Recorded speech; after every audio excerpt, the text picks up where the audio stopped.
Buenos días, buenas tardes a todos. Bienvenidos a este webinar de Practia. Vamos a empezar en un par de minutos. Damos tiempo a que se inscriba, a que se suba la gente. Gracias.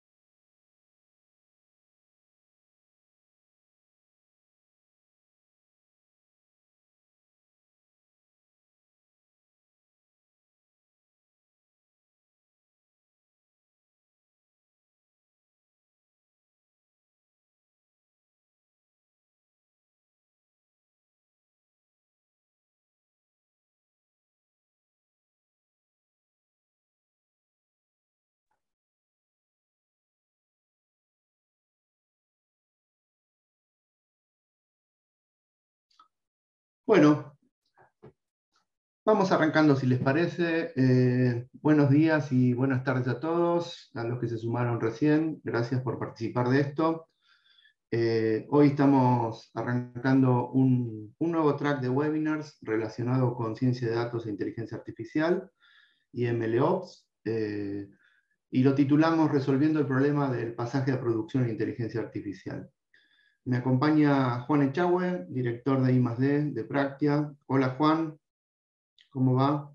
Estás en mute, como suele decirse. Como corresponde. Buenas tardes a todos. Un gusto estar otra vez con vos. Hace mucho que no hacíamos webinars, ya no me acuerdo el último, pero en pandemia el tiempo pasa relativamente o rápido o lento, depende cómo se quiera mirar, digamos. Y eso no es nada. Ahora cuando empecemos el trabajo híbrido, la mitad online, la mitad presente, nuestra percepción del tiempo va a terminar de destruirse. Definitivamente. Bueno, vamos allá. Muchas gracias a todos por participar de esta actividad. Y avisarles también que este track va a tener continuidad el mes que viene. Hoy empezamos con una parte bastante conceptual y el mes que viene vamos a empezar a ir aterrizándolo un poco más con oradores más técnicos que nosotros, ¿no? Comentarles un poco de Practia. Practia, para los que no nos conocen, para los que nos siguen, disculpen, y va a ser breve. Una empresa que nació hace 26 años y hoy estamos presentes en diversos países, en Iberoamérica, en Latinoamérica y España. Y bueno, venimos trabajando en estos temas y los tratamos de comentar. Hoy estamos hace tiempo que estamos trabajando en inteligencia artificial, ya ha habido varias charlas, hay varias iniciativas, hay experiencia. Y a medida que esto va madurando, empieza a aparecer la necesidad de hacer cosas que sean más gobernables, más sólidas y que se puedan productizar, industrializar, ¿no? Van a tener, tienen la posibilidad de hacer preguntas en el canal de preguntas, en el de preguntas y respuestas de la herramienta, y también les vamos a hacer alguna pregunta utilizando Menti. Evolucionamos un poco, así que antes decíamos mucho el código, y ahora les dejamos el QR, lo pueden levantar con el celular y participar de las preguntas que vamos a hacer. El código de todas maneras es ese, y creo que Sol nos va a ayudar y lo va a escribir en el canal también, ¿sí? Perfecto, ahí Juan ya lo tomó. La primera parte va a estar a cargo de Juan y la segunda la voy a estar haciendo yo. La primera parte queremos reflejar este problema. Juan, ¿querés contarlo? Sí. Sí, lo cuento yo. Bueno, la verdad es que la primera vez que pensamos el título de esta charla con José, decíamos, esta charla se tiene que llamar Un científico, un ingeniero y un operador entran juntos a un bar, y después se desarrolla la charla como un largo chiste, digamos, pero evidentemente no íbamos a conseguir la audiencia, así que le pusimos esto de MLOps, que parece mucho más serio. Pero la primera parte va a ser exactamente esa, de pensar cómo trabajan los científicos, cómo trabajan los ingenieros y cómo trabajan los operadores, y cómo la gente que hace, con los operadores quiero decir, la gente responsable de la operación de TI, y mostrar las dificultades que tienen para conversar entre ellos y para entenderse, porque de última MLOps viene a responder a eso, y ver un poquito en el punto 2 cómo es ese camino desde la ciencia de datos a la ingeniería de software y a la operación. Esa es la parte más de qué forma tiene el problema al que estamos atacando con MLOps, digamos. Esa es la primera parte. Es decir, MLOps viene como una gran frase, una gran palabra, algo que todos estamos siguiendo, aunque tiene distintas formas de decirlo. La primera parte es cómo cuernos, por qué cuernos aparece este tema. Y la segunda parte empieza ya a describir, decir, bueno, si apareció ese tema, ¿cuáles son las respuestas que se están dando ahora? ¿Qué forma tiene MLOps? Y entonces aparece, bueno, MLOps, que tiene que ver más con ingeniería, con inteligencia artificial, con procesos de industrialización. Esa es la parte que cuenta José, que es el que hace las cosas. Yo me dedico nada más a la parte donde hay problemas. Después viene una parte de conclusiones y algunas, entramos a la parte de preguntas y respuestas, que siempre es la parte más entretenida de todo esto. Esperamos con José hablar alrededor de 40 minutos y dejar 20 para preguntas y respuestas, que las pueden poner a no sé dónde, pero seguramente en la computadora de ustedes, acá en el chat, se pueden poner estas cosas. ¿Cómo llegamos a hablar de este tipo de temas? Próximo slide, por favor. Estaba haciendo clic. Sí, arrancamos con una pregunta. Sí, eso. Efectivamente. Y queríamos preguntarles un poco dónde están parados hoy con estos temas de ciencia de datos y machine learning en cuanto a modelos, y si están en el estadio de pilotos, si están del lado, pasaron ya ese umbral y ya tienen modelos en producción, y si ninguna de las anteriores, ¿no? Así que ya está el mente abierto y ya veo que hay respuestas. Así que, bien. Volveremos al final un poco a recorrerlo. Muy bien, ahí aparece gente que tiene modelos productivos, que es lo que esperamos, y también el estadio que vemos y que esperamos es que hay mucha gente haciendo muchas pruebas, muchas cosas en estado de pilotos, digamos, ¿no? Y efectivamente, para todos aquellos que vienen y lo quieren pasar a producción, creo que la charla esperemos que les sirva, digamos, ¿no, Juan? Exactamente. Esa es la intención. Bueno, seguimos con la presentación. Vamos al siguiente slide. Sí. ¿Qué es lo que hace uno con estas cosas? Uno va y se fija qué es lo que dicen las grandes consultoras para saber qué está pasando en el mundo. Y lo que tenemos es este es un informe de Gartner de este año, o de septiembre del 2020, no, de fines del año pasado, donde fue a la gente y le preguntó, che, ¿qué está pasando? ¿Dónde tenés inteligencia artificial en particular? ¿Lo tenés en prueba de concepto o lo tenés en producción? En el 2018 esa cuenta había dado que el 47% tenía cosas de inteligencia artificial en producción entre la población que respondió a este informe, y para el 2020, en 2 años, eso subió solo un 5%, más o menos la mitad de la gente que dice que está trabajando en inteligencia artificial, de los que dicen que quieren tener inteligencia artificial en producción, la mitad solamente tiene sistemas de inteligencia artificial en producción. O sea que tenemos un real problema a nivel operativo, digamos, no sabemos cómo llevar estas cosas a producción. Si ya estuvieron en alguna charla mía, en general en algún momento de la charla yo siempre digo, las pruebas de concepto siempre funcionan. En inteligencia artificial y en ciencia de datos las pruebas de concepto siempre funcionan. Tenemos esa experiencia, más o menos entendemos por qué. El tema es cuando trato de conectar esa prueba de concepto con ponerlo operativo, se arma el lío. Lo que vemos acá en el informe de Gartner es que el 53% de la gente está en ese lío. Perdón, solo el 53% de la gente atravesó ese lío. ¿Y cuáles son los orígenes de este lío? Y esto también la respuesta a la entrevista de Gartner. Las líneas azules muestran que el tema fue elegido entre las 3 primeras barreras por la gente. La línea azul muestra que fue elegido como primera causa. La primera es problemas de seguridad o de privacidad, o sea, ¿quién va a poder usar estos datos? ¿Qué datos vienen? ¿Qué tan tranquilo puedo estar yo después de utilizar estos datos o de utilizar los resultados? ¿Puedo utilizar los datos que tengo? ¿No los tengo? Etcétera, etcétera, etcétera. Tenemos todo otro track de charlas sobre inteligencia artificial y temas legales donde este tema aparece abundantemente. Y hoy vamos a estar dedicados al segundo, que es la complejidad de la integración de las soluciones de IA con la infraestructura existente. O sea, ¿cómo cuernos hago para poner esto que yo propongo, digo, yo creo que está funcionando como piloto, ¿cómo hago para ponerlo en la infraestructura y que funcione integrado como todas las demás cosas? O sea, que yo lo puedo utilizar como todas las demás cosas. No es lo mismo que cuando poníamos en funcionamiento SAP, que teníamos muchos problemas para ponerlo, ni cuando poníamos en funcionamiento CRM. Inteligencia artificial tiene una serie de problemáticas específicas que hace que no sea difícil ponerlo en producción y que ha requerido la creación como de esto, de MLOps, de una nueva línea de trabajo. Lo que yo quiero dedicar los próximos minutos, no voy a ser muy largo, es no a describir esta situación que estamos contando, sino a tratar de hacer unas hipótesis de por qué ocurre esto. Y la tesis que yo tengo es que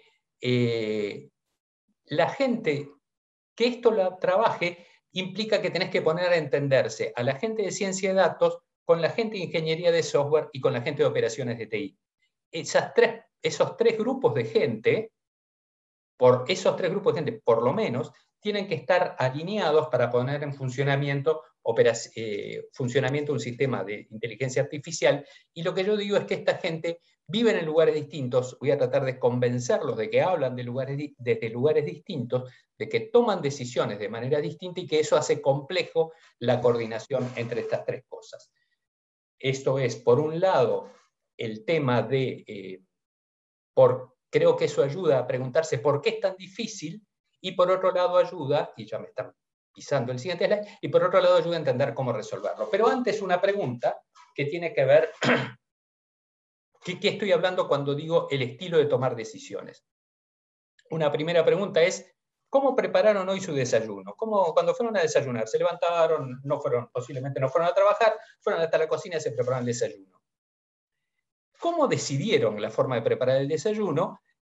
Que seguramente ustedes me van a decir, hice lo mismo que siempre, o hice lo mismo que siempre pero un poco más tarde porque tenía que hacer esto, hice lo mismo que siempre pero lo tengo de una manera armada y sé cómo hacerlo y lo hago siempre más o menos igual y con pocas variaciones. Si yo les pregunto, ¿cómo vamos a responder al primer contacto alienígena cuando todos reconozcamos que ocurra? Es otro mundo. Entonces uno dice, bueno, acá... Y la pregunta es, ¿y esa decisión cómo la vamos a tomar?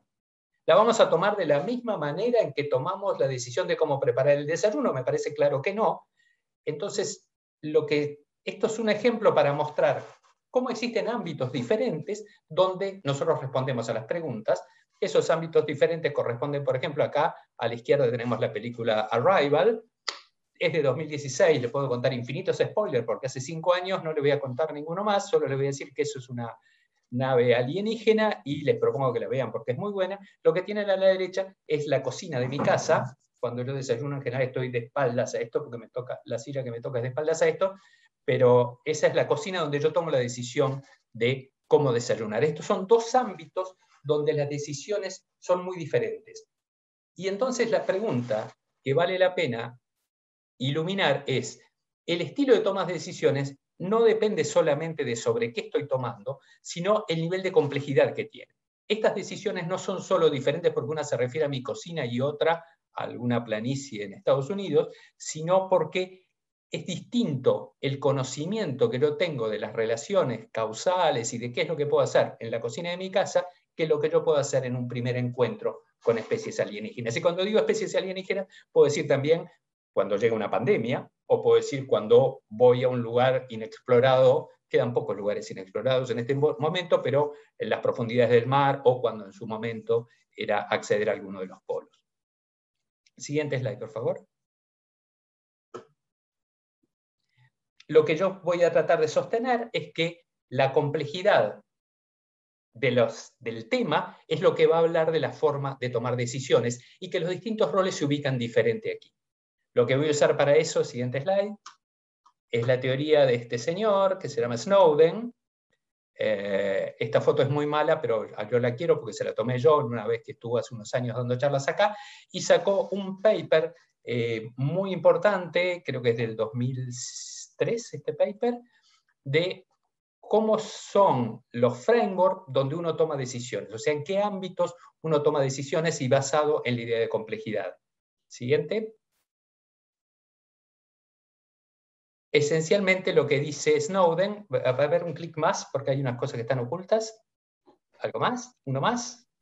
Ok, se me desordenó, pero no importa. Lo que dice esencialmente Snowden es que hay ámbitos de trabajo donde las cosas son ordenadas y hay ámbitos de trabajo donde las cosas son desordenadas. Las organizaciones estamos acostumbrados a trabajar en los ámbitos de trabajo donde las cosas son ordenadas, nos gusta que las cosas sean ordenadas, todos tenemos jefes que nos miran y nos dicen qué estás haciendo y nosotros se lo tenemos que poder explicar y nos preguntan ¿y cuándo vas a terminar? Y si lo tenemos que poder explicar y cómo lo estás haciendo y si lo tenemos que poder explicar, todas esas cosas implican que estoy en un lugar que está bastante ordenado. El mundo ocurre no solo en ese lugar ordenado, sino en un lugar también desordenado, donde las cosas son complejas, no sé cuándo voy a terminar, no sé cuándo, o directamente no sé qué es lo que está pasando. Por ejemplo, el ámbito de la ciencia trabaja esencialmente en contextos complejos, en contextos desordenados. Los científicos no se meten a trabajar en las cosas que ya se sabe y que se sabe cómo se pueden terminar y están ordenadas. Los científicos trabajan del lado del desorden. Como ustedes pueden ver, ya estoy mencionando la palabra científico. Vamos al siguiente. ¿Cuál es la diferencia que establece Snowden para estas cosas? Dice, bueno, mira, cuando estás frente a un problema, estás en alguno de estos 5 ambientes. Vamos a empezar por el claro. En el claro hay una relación de causa-efecto repetible, perceptible, previsible. O sea, yo tengo una lámpara acá al lado mío, si luego clic, la voy a encender o la voy a apagar, y si no funciona es que hay un corte de luz, etcétera, etcétera. Y si no, está quemada la bombita. Digo, no tengo muchas más opciones que eso. Yo sé cómo tengo que accionar cuando tengo que accionar. Y es inmediato y directo. El que está arriba es el contexto complicado, donde lo que yo hago ahora tiene un efecto, pero no en el mismo lugar ni en el mismo momento. O sea, yo aumento la emisión monetaria y entonces después va a haber inflación o no, dependiendo de otro contexto y de otras situaciones. Las relaciones de causa y efecto existen, pero no son inmediatas para todo el mundo. Necesitamos especialistas. Las relaciones están separadas en causa, en el tiempo o en el espacio. Yo hago esto acá y esto va a repercutir en otro lado, o yo tomo vitamina D ahora y entonces está más protegido para el coronavirus en el futuro.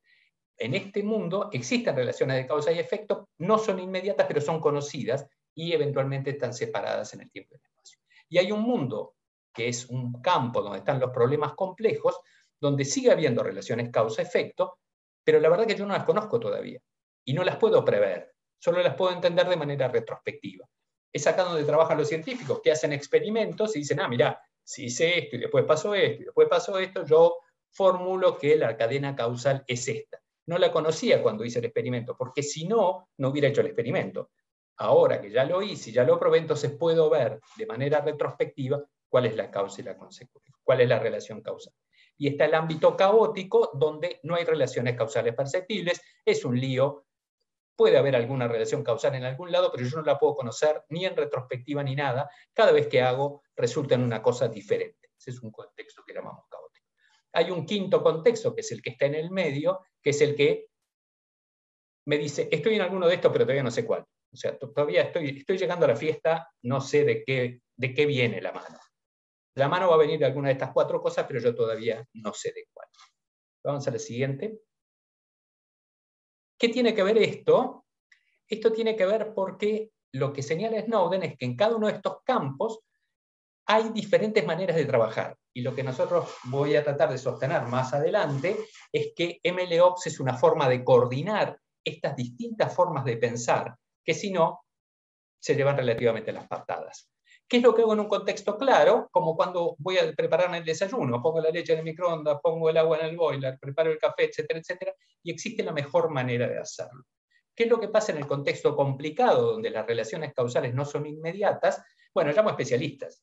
Llamo al especialista de procesos y le digo, mirá, está pasándome esto. Llamo al especialista de gestión de proyectos, mirá, está pasándome esto. Llamo a especialistas y esos especialistas, con su conocimiento, me ayudan e implementan las buenas prácticas. Llamo buenas prácticas porque distintos especialistas pueden tener distintas prácticas. No es difícil decir cuál es la mejor de todas. Cuando sí, eso sí hay cuando usamos las herramientas. Y cuando estoy en el contexto de complejo, lo único que puedo hacer es experimentar. No hay una manera de, uno va al científico y dice, bueno, ¿y esto cómo está pasando? Y si no lo sabe, dice, bueno, yo voy a hacer un experimento. Hay que experimentar, hay que probar. No lo podemos saber a priori. No hay especialistas. cuando nosotros empezamos a enfrentar esta pandemia, si estuviéramos hablando acá el año pasado, en marzo, diríamos, acá lo que hay que hacer es probar, ver qué pasa, porque conocíamos otras pandemias, pero no conocíamos esta. Entonces tenemos que experimentar, hay que ver si podemos desarrollar vacunas, hay que ver si funcionan los barbijos, hay que ver. Y a partir de eso se fue generando una cantidad de conocimiento que fue generando los especialistas. Y los especialistas después empezaron a decir, ¿sabes qué? Lávate las manos.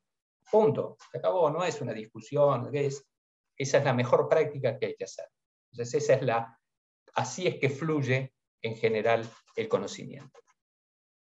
¿A dónde voy con todo esto? Bueno, perdón, y el ámbito caótico, no hay mucho para hacer, lo único que uno puede hacer esencialmente en el ámbito caótico es tratar de ganar tiempo y salir de él, pero ese es objeto de otra charla. En el siguiente, todo esto viene a que cuando hablamos de científicos de datos, de ingenieros y de gente de operaciones, hablamos gente cuyo ámbito de trabajo se mueve en diferentes contextos en el marco de CUNEVI. El científico está acostumbrado a que las cosas se tienen que experimentar.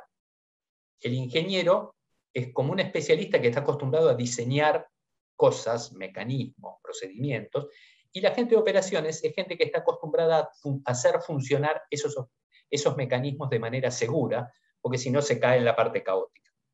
El primero trabaja esencialmente sobre preguntas abiertas y sobre experimentación.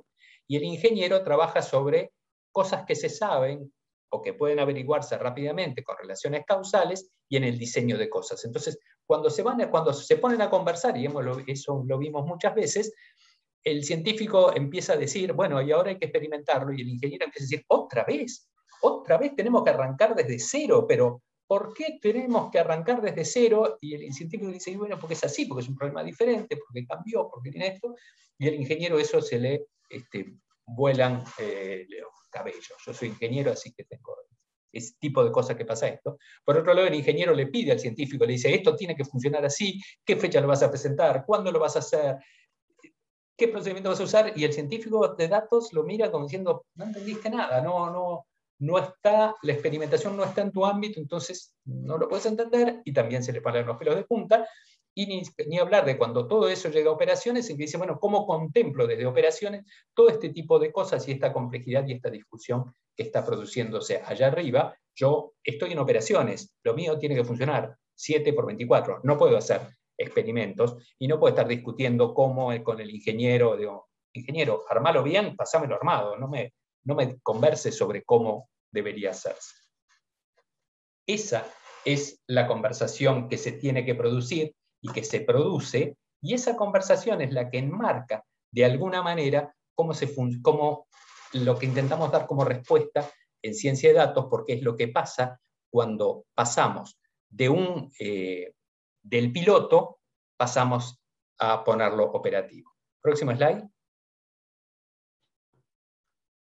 Como nota para todo el mundo, si ustedes son de la gente que dice, yo tengo una manera de tomar decisiones, atención, esa manera de tomar decisiones es posible que los lleve a tomar malas decisiones en al menos 3 de los otros dominios, pero esto es tema para otra charla.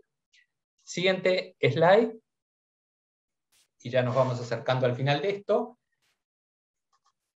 ¿Qué tiene que ver esto con el despliegue y la operación? Bueno, esto tiene todo que ver, porque estamos hablando de coordinar las actividades que tienen estilo de tomas de decisiones diferentes. Y vamos a ver esa situación ahora.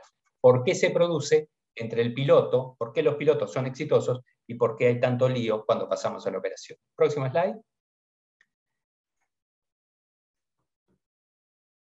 Imaginemos que tenemos un problema para resolver en Machine Learning, que es este rectangulito verde, y se lo damos a un científico de datos, y ese científico de datos resuelve y hace una versión piloto y genera un código ML que lee algún CSV y genera algo. Eso es resolver un problema en el mundo complejo. Y el científico de datos es el especialista en hacer eso, y funciona muy bien ahí. Adelante. ¿Qué es lo que pasa si queremos resolver el mismo problema de Machine Learning, pero ahora lo queremos resolver en el contexto de operación? Entonces, lo que tenemos es algo mucho más de este estilo. Tenemos el código ML que es la especialidad del científico de datos. Pero también tenemos configuración, punta de datos, extracción de features, verificación, recursos de máquina, infraestructura, monitoreo. Tenemos todos esos temas, además del tema de Machine Learning, que es la parte donde es especialista la gente de inteligencia artificial. Siguiente. ¿Y qué pasa cuando dividimos estos temas? Bueno, hay algunos de estos temas que son claramente el dominio de lo complejo. El código en ML, posiblemente la colección de datos, la verificación, es algo complejo donde hay que experimentar. Pero hay cosas que pertenecen al dominio de lo complicado, que ya están pensados por los ingenieros, y que se necesitan, y que no pertenecen al dominio de lo complejo.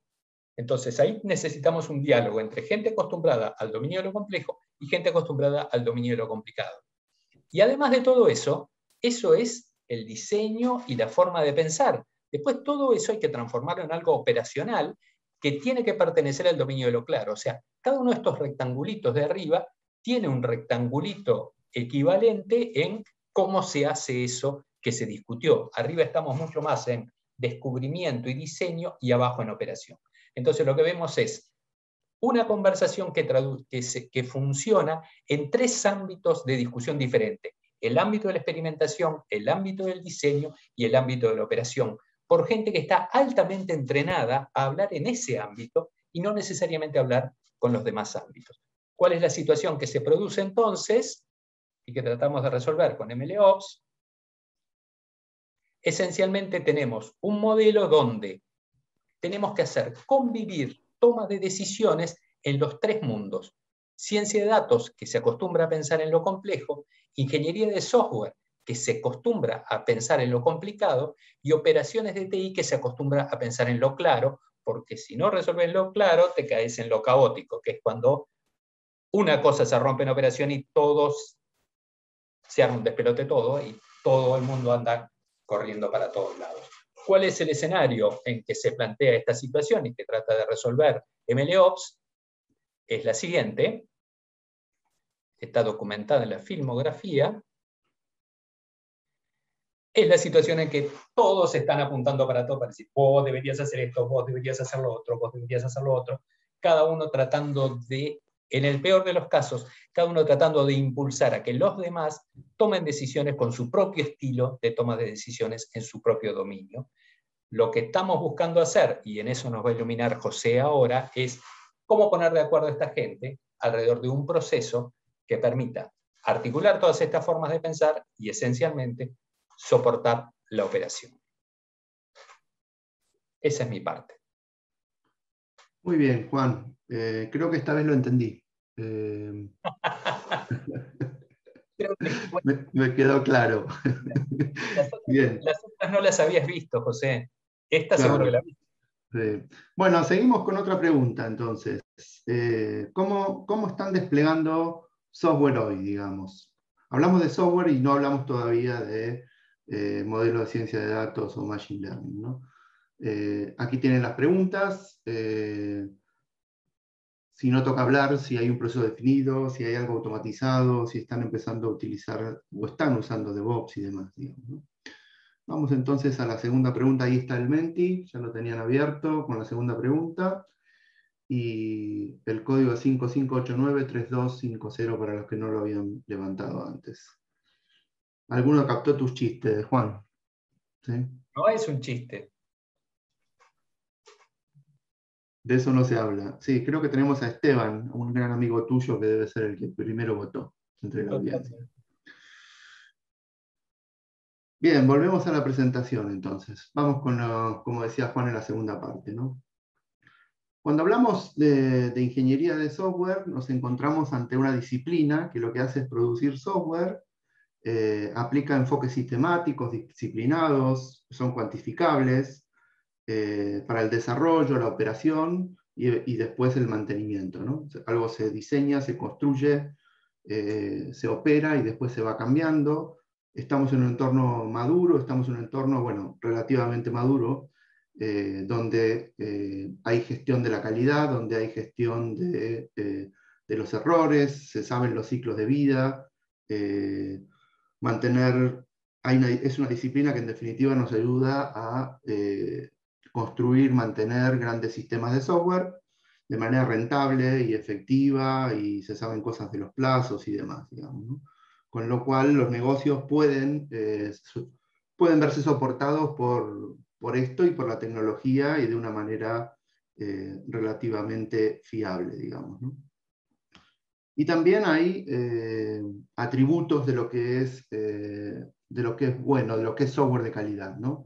Y se mide en general en temas de si es mantenible, si es configurable, si es seguro, si es eficiente, si es usable, si supera, digamos, las pruebas que hacen los usuarios. Y también lo que se sabe es que a medida que, cuanto antes se descubran errores en esa construcción, antes, los costos de encontrar errores muy adelante en el ciclo de vida generan mayores costos, digamos, ¿no? Entonces, es una disciplina que viene desarrollándose hace tiempo y que tiene un ciclo de vida y tiene una metodología, y está en este lugar donde hay, yo creo que hay mejores, en términos de Juan, mejores y buenas prácticas, digamos, ¿no? Los ciclos de vida estos contemplan un paso, una estructuración, y empiezan con la planificación, análisis, diseño, implementación, testing, mantenimiento. Teníamos modelos de desarrollo de estas cosas tradicionales, en cascada y demás. Apareció la agilidad como una forma también de resolver algunas cosas que venían recogiéndose en la industria respecto de poder construir iterativamente cosas y de mostrar muy rápido al usuario temas, e ir haciendo soluciones incrementales y no comprarse grandes problemas y momentos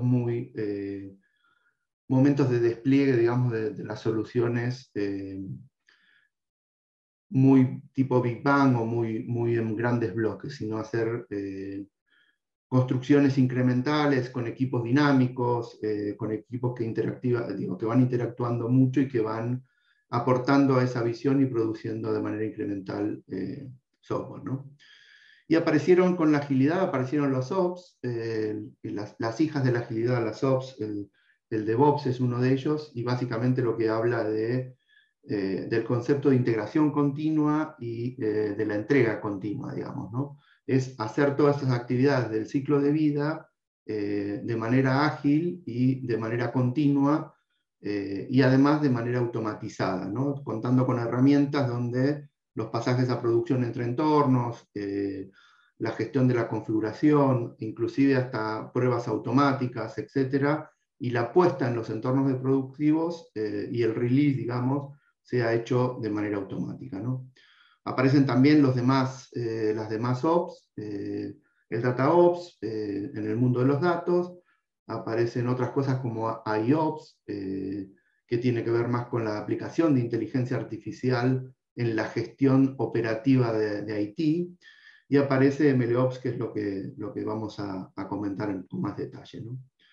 Por supuesto que en esto que comentaba Juan, digamos, de la experimentación y las pruebas de concepto, pasar a un prototipo, después a un piloto, a un producto mínimo viable, y después llegar a una solución productiva, en cada una de estas cosas tenemos requerimientos, y algunas cosas se pueden hacer en entornos muy cercanos al experimento, en una máquina aislada, y cuando vamos subiendo en esta cadena hasta la producción tenemos mayores requerimientos, ¿no?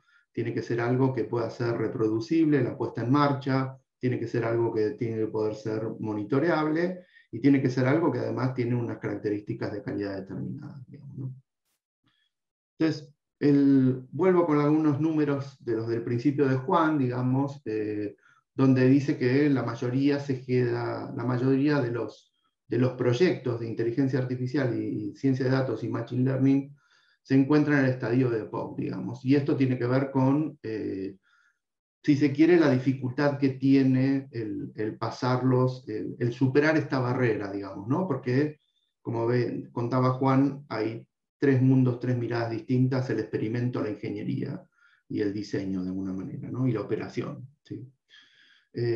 Otra de las cosas que dice Gartner es que un montón de gente se va a encontrar con dificultades, es una predicción para el 23, y un poco lo que queremos contar con esto es la razón por qué esto sucede, ¿no? Y esto sucede porque con ciencia de datos más allá del código que sabemos en el mundo de la ingeniería de software cómo manejar, tenemos más elementos. Tenemos datos y tenemos modelos, ¿no? En los datos tenemos esquemas, tenemos los datos de entrenamiento, tenemos volúmenes, en los modelos tenemos algoritmos, tenemos experimentos, los features, etc. Y en el código tenemos por ahí las capas de integración, lo que nos hace que ese modelo pueda ser usable, lo que nos ayuda a ponerlo en el contexto de un proceso productivo y poder consumirlo, ¿no? Una versión personal y simplificada de esto es, tengo un componente que en su conjunto conforma una versión del producto que sería ese modelo de ciencia de datos que requiere entrenamiento, que requiere entradas, que entrega resultados y que por otro lado también tiene que ser inspeccionado, tiene que ser observable, tiene que generar logs, tiene que dar la posibilidad de ser monitoreado, digamos, ¿no? Entonces, en el estadio de las pruebas de concepto, por ahí hay cosas que pueden ser hechas muy a mano. Cuando esto lo queremos industrializar, el camino va hacia a llevarlo a un modelo de DevOps en el cual estamos tomando de esos temas la integración continua, la entrega continua, las pruebas y la automatización de ese flujo que lo va llevando entre un ambiente y el otro hasta que lo despliega y además nos va guardando la configuración de versiones, digamos. Entonces surge MLOps.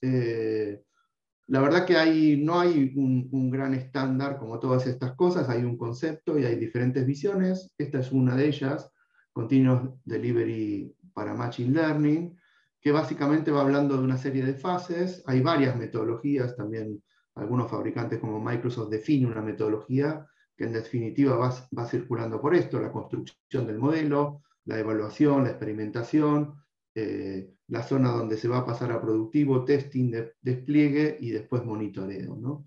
Y en el medio vamos viendo andariveles donde se va gestionando el código, el de entrenamiento, el de pruebas, embebemos dentro de los modelos testing unitario, cosas que nos facilitan el pasaje a producción y la automatización, igual que lo hacemos con el software, pero también hay que hacer cosas que tienen que ver más con comprobar el modelo, con reentrenarlo, etc. Estas cosas son las que son distintas de solamente el código en la ingeniería de software, ¿no?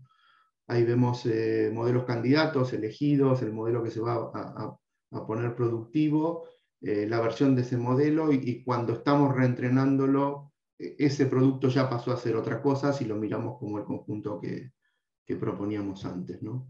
Tenemos datos de entrenamiento, tenemos datos de test, tenemos datos productivos, tenemos también la posibilidad de monitorear y usar datos para ir probando y viendo cómo se comporta el modelo, más allá de los datos en producción, ¿no? Y en estas actividades de construir el modelo y deployarlo aparecen los roles que mencionaba Juan, ¿no? Por un lado tenemos los científicos de datos ocupándose de construir ese modelo, son los que experimentan, los que encuentran la solución, los que aplican Machine Learning, los que desarrollan en sus notebooks con sus diferentes lenguajes, R, Python, etc. Tenemos la gente de datos, que es la que nos va a ayudar a provisionar los datos que necesitamos, a ir a buscarlos en las aplicaciones, los data engineers, los que saben cómo traerlos una vez, pero también los que deberían saber cómo traerlos en un flujo continuo, porque cuando estamos en un modelo productivo vamos a necesitar y en un modelo de un circuito automatizado, como estamos hablando de integración continua y de entrega continua, vamos a necesitar que eso quede conectado y alineado, las fuentes de datos, los datos de prueba, etc., ¿no? Y por otro lado está los ingenieros de software o los ingenieros de Machine Learning, depende del ámbito, se denominan de diferente manera, que son los que le van a dar el contexto de software para que ese modelo lo podamos poner productivo y lo podamos usar, ¿no? En diferentes formas de consumo, web services, etc. Después veremos más, digamos, cómo desplegarlo, ¿no? Construir entonces un modelo es diferente a escalarlo y mantenerlo, y un problema típico una cosa es construirlo, es un problema de ciencia, y otra cosa que es operarlo y ponerlo bajo los cánones que una organización necesita para tener un componente fiable, digamos, en el cual tomar decisiones o integrado a los procesos, es una cosa distinta, es un tema más de ingeniería, ¿no? Entonces, bueno, como lo mismo que pasa con la ingeniería, digamos que puede salir mal si no tenemos un método, si no tenemos pruebas, si no tenemos forma de monitorear. Bueno, un ejemplo posible es esto de botar un barco de lado y no de frente, digamos, ¿no?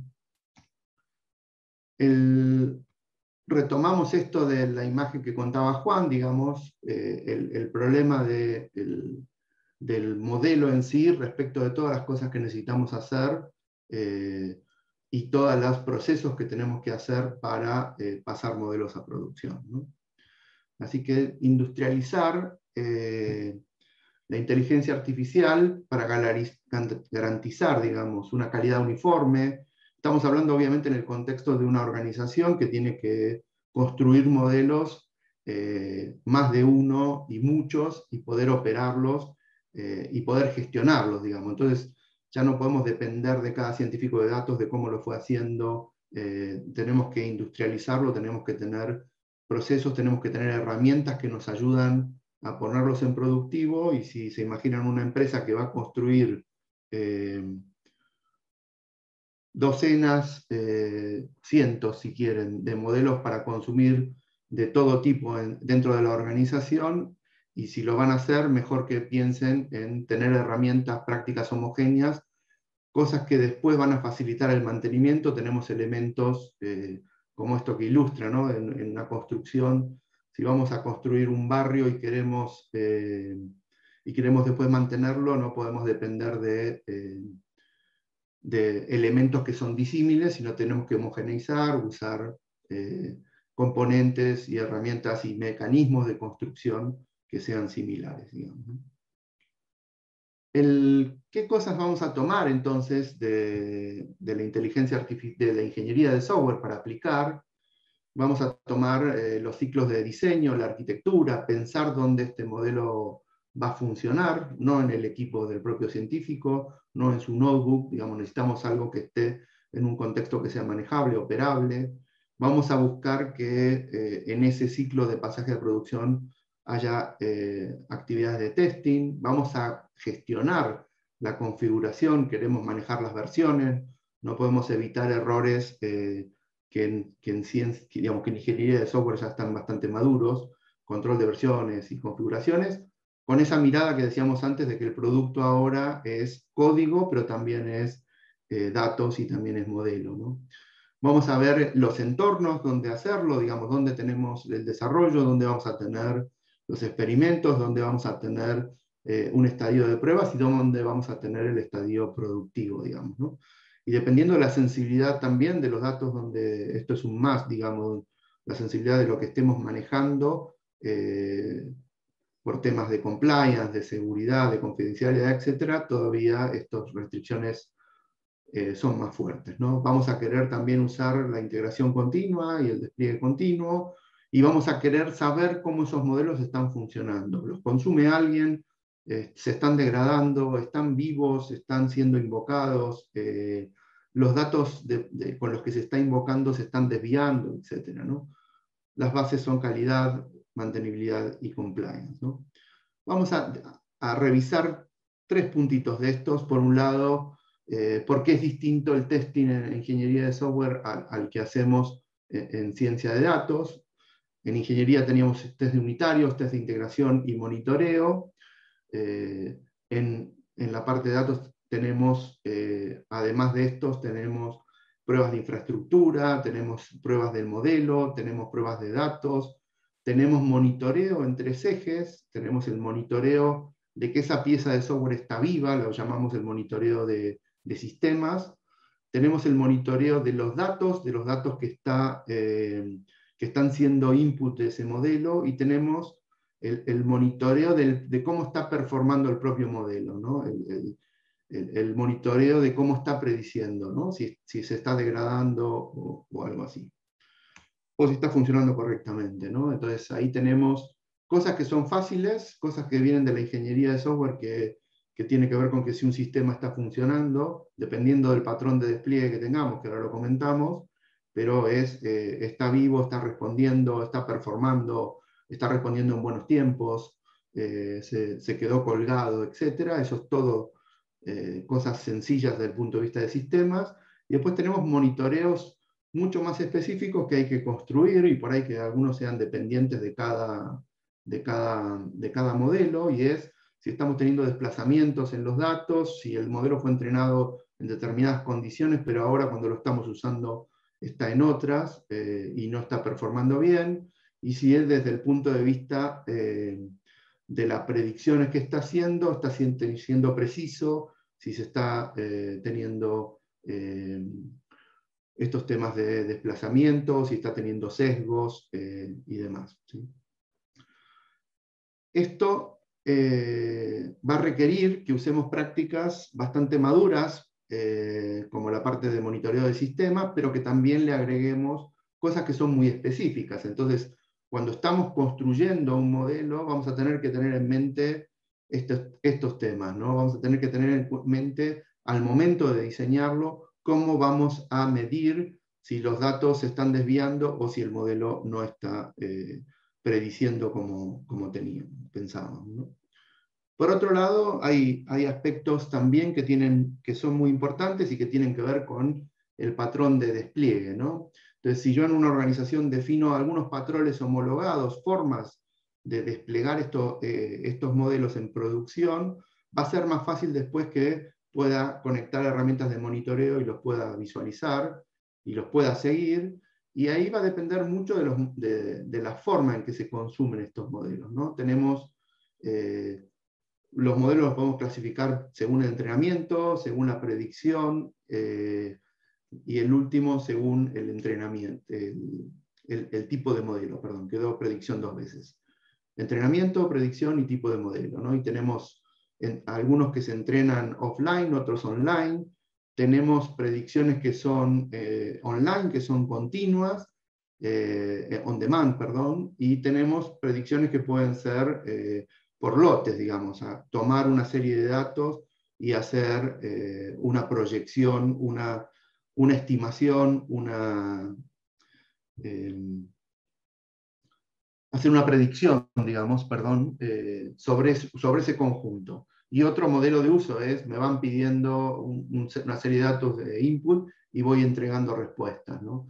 El entrenamiento puede ser, como decíamos antes, continuo, o puede ser circunstancial, o puede ser cada X tiempo, o puede estar usando y conectándose, reentrenándolo continuamente, ¿no? Y según los tipos también de modelo, aparecen patrones. El patrón por ahí más común es el patrón de empaquetar ese modelo como un modelo, como un web service, de manera que le construimos una capa donde eso se puede invocar, y eso tiene la característica de ser bastante fácil de integrar, digamos, ¿no?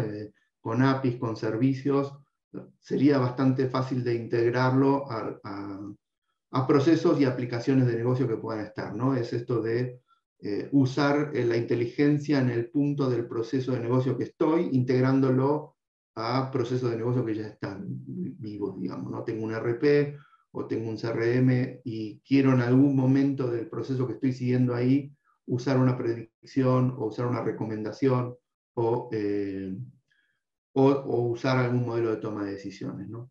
Hay varios patrones, pero bueno, en función también de estos tipos y de estas tipologías es que esos patrones se van a desplegar.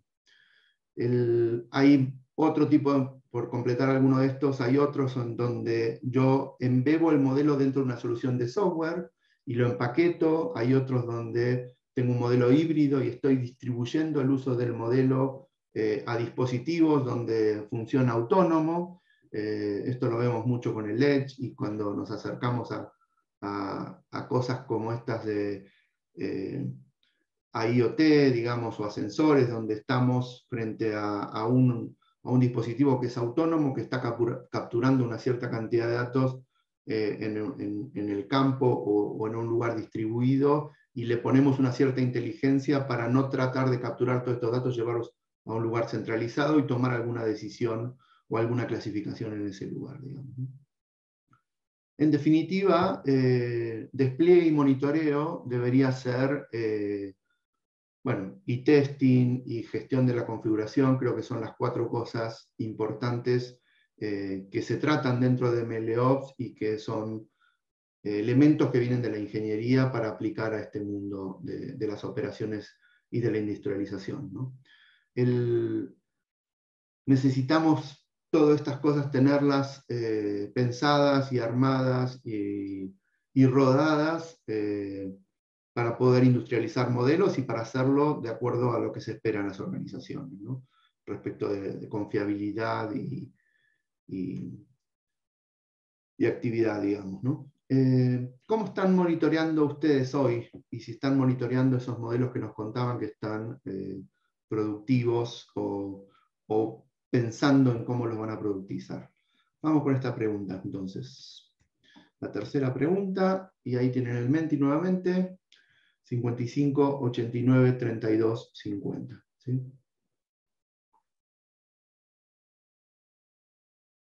Bien.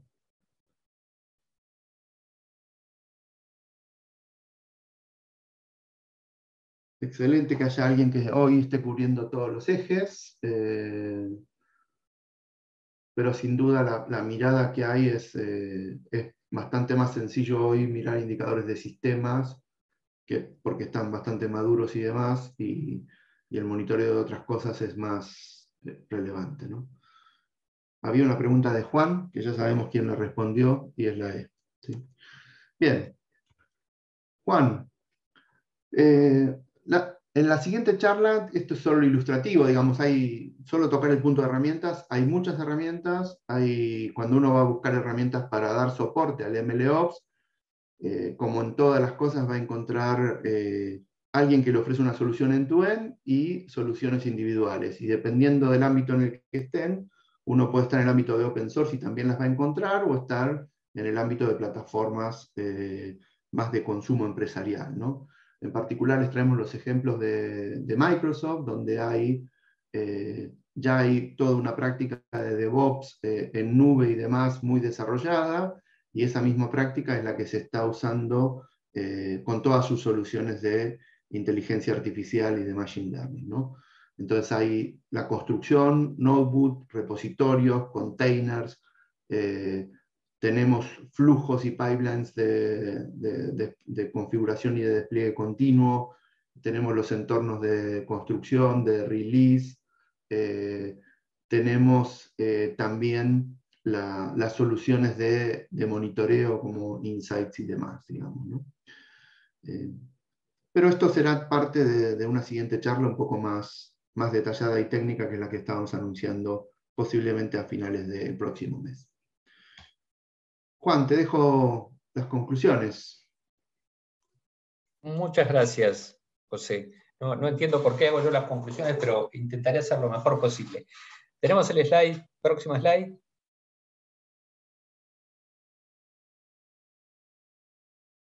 Este es el slide clásico, donde lo que estamos diciendo en este slide esencialmente es: MLOps ya está listo para ser vendido ante la gestión. O sea, la pregunta es: ¿por qué haces MLOps o por qué tenés que hacer esto? Bueno, MLOps en este momento no es una locura ni es una nerdeada, digamos, es una forma de ser muy nerd. Esperamos convencerlos y mostrárselo en la próxima charla, cuando alguien diga: y todo esto tiene que estar completamente automatizado, para mostrar que realmente llegamos hasta la operación. Pero la idea es que realmente las organizaciones declaran que esto ahorra dinero.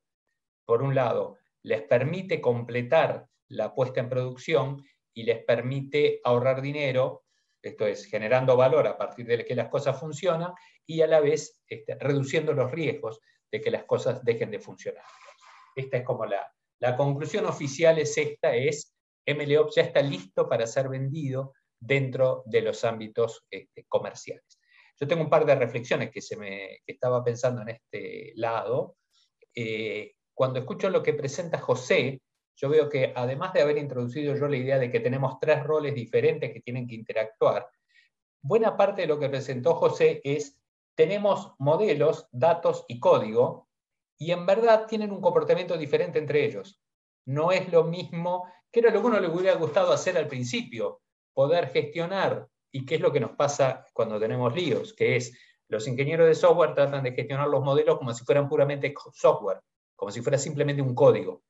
Y no lo es, porque el código no se oxida ni deja de tener sentido cuando cambian cosas de la realidad, pero los modelos sí se van oxidando de a poco y van dejando de tener sentido cuando los datos van cambiando.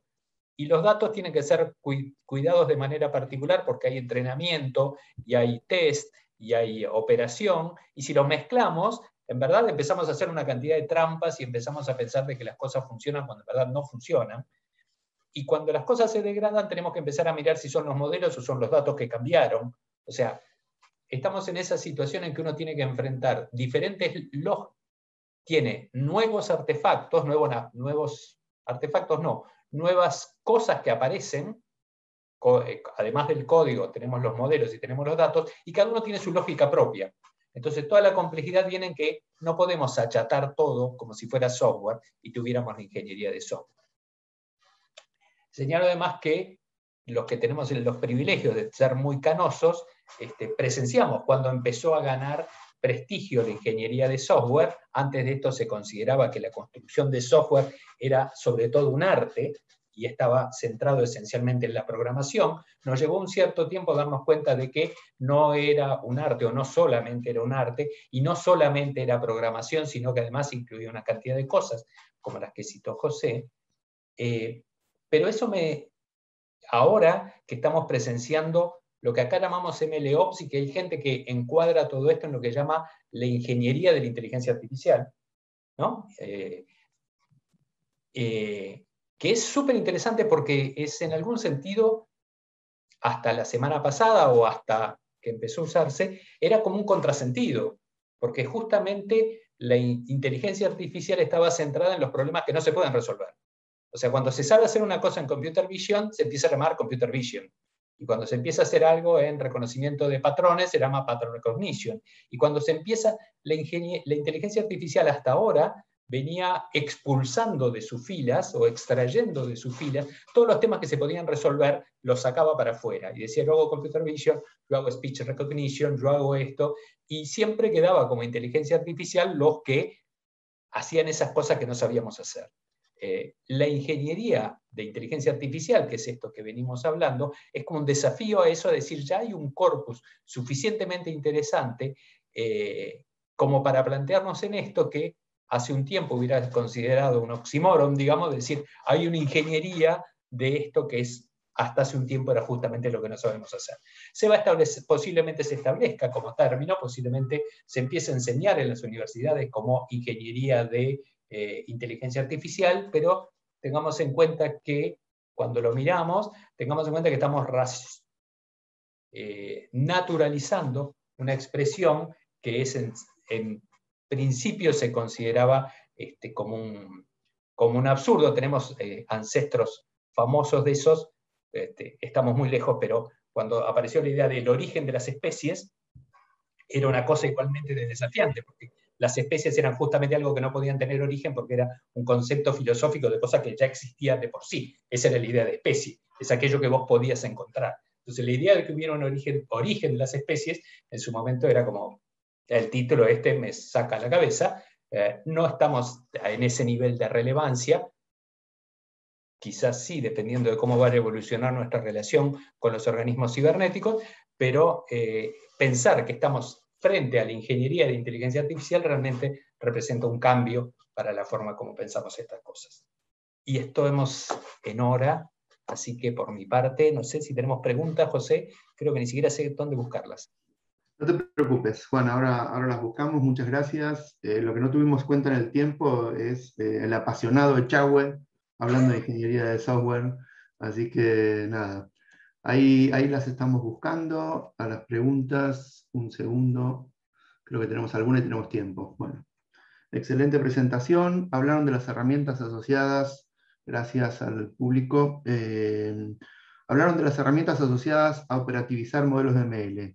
¿Podrían comentar una o dos que se apliquen en este contexto? Bueno, hay soluciones diversas. De hecho, lo que pasa con estas cosas, aparecen estos mapas de muchas herramientas. Podemos, digo, citar cosas que están dentro de plataformas, podemos citar el DevOps de Azure en particular, podemos citar las herramientas de construcción, el Machine Learning, podemos citar herramientas de monitoreo como App Insight, pero también podemos citar cosas como Grafana, y también hay una constelación enorme de soluciones individuales para ciertos temas, digamos, ¿no?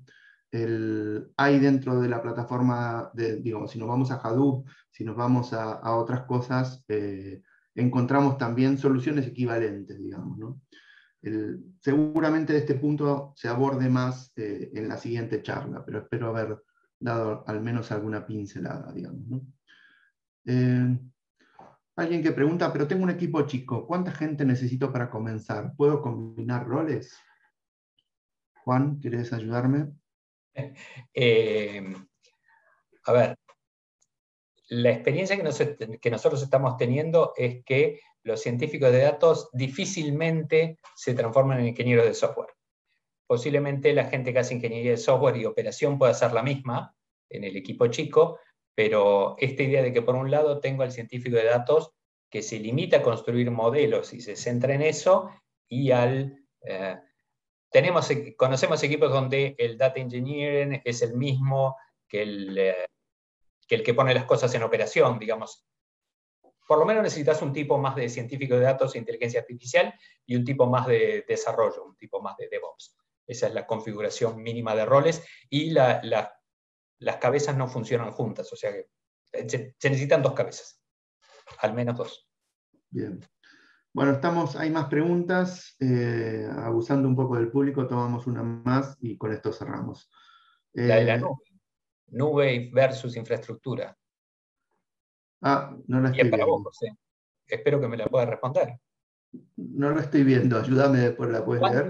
¿Cuánto ayuda a adoptar todos estos procesos directamente en la nube en lugar de hacerlo en infraestructura propia? Muchísimo. También es una respuesta que seguramente veamos en la próxima charla, pero el hecho de estar en nube y estar en un entorno que está prácticamente, no hay que esperar para desplegarlo y demás, y que acelera la ubicuidad y la distribución de equipos y demás, es un gran acelerador para todo, digamos, ¿no? No solo para esto, sino para muchos ámbitos, me parece, ¿no? ¿Sí? Espero haber respondido. Bueno, me gustaba hacértela difícil, Juan, por eso quería. ¿Qué propones, Juan, para ayudar al entendimiento de los 3 estilos de toma de decisiones en cuanto a comunicación y colaboración de los 3 estilos? Buena pregunta. A ver, lo primero es, te recomiendo que leas los trabajos de Snowden. Lo siguiente es, lo que nosotros hemos hecho es fomentar los trabajos, los equipos donde haya gente de todas las partes, ¿sí? Y cuando eso no ha funcionado, tenemos algunas charlas preparadas esta es para la gente de ciencia de datos, para que entienda cómo piensa el ingeniero de software y el de operación. Esta es para los ingenieros de software, para que entiendan cómo piensa el científico de datos. Digamos, yo diría que es más un proceso de alfabetización, de acostumbrarlos a trabajar juntos. Es un proceso divertido. Digamos, el único problema es si uno se hace problema con esto. No. El único problema es si alguien cree que uno de los 3 tiene razón. Digamos, esencialmente el trabajo es convencer a los 3 de que cada uno tiene su estilo de toma de decisiones en diferentes problemas, y que hay problemas que hay que hacerle caso a este y otro problema que hay que hacerle caso al otro. Cuando se arma bien un equipo de trabajo, eso ocurre de manera natural. Fulanito agarra el tema, menganito agarra el tema. Cuando eso no ocurre, hay que iluminar este proceso de estilos diferentes de concepción, ámbitos diferentes de trabajo y necesidad de trabajar juntos. Es un proceso de aprendizaje, digamos. Bien. Discúlpennos que hayamos superado el tiempo abusando de lo entretenido y divertido que estamos, ¿no? Y del entusiasmo de Juan. Así que nada, muchísimas gracias. Y los esperamos en el siguiente evento. Les recomendamos, si quieren seguirnos y leer artículos. Estamos en línea, estábamos antiguamente con versiones físicas, pero la revista sigue saliendo de Perspectiva. Y estén atentos a próximas charlas. Tenían por ahí nuestros correos, creo, al principio, así que los invitamos a plantearnos cualquier duda, cualquier inquietud. Si quieren, como dicen, estamos preparando la segunda temporada en Netflix, se confirmó que va a salir, y la primera va a estar colgada en nuestro canal de YouTube. Además, gracias, Juan. Para eso vamos a poder decir, dale like acá y prender la campanita, ese tipo de cosas. Bueno, gente, muy buenas tardes a todos y a seguir cuidándose, y gracias por aguantarnos hasta el final. Se mantuvo la audiencia. Muchas gracias. Chao.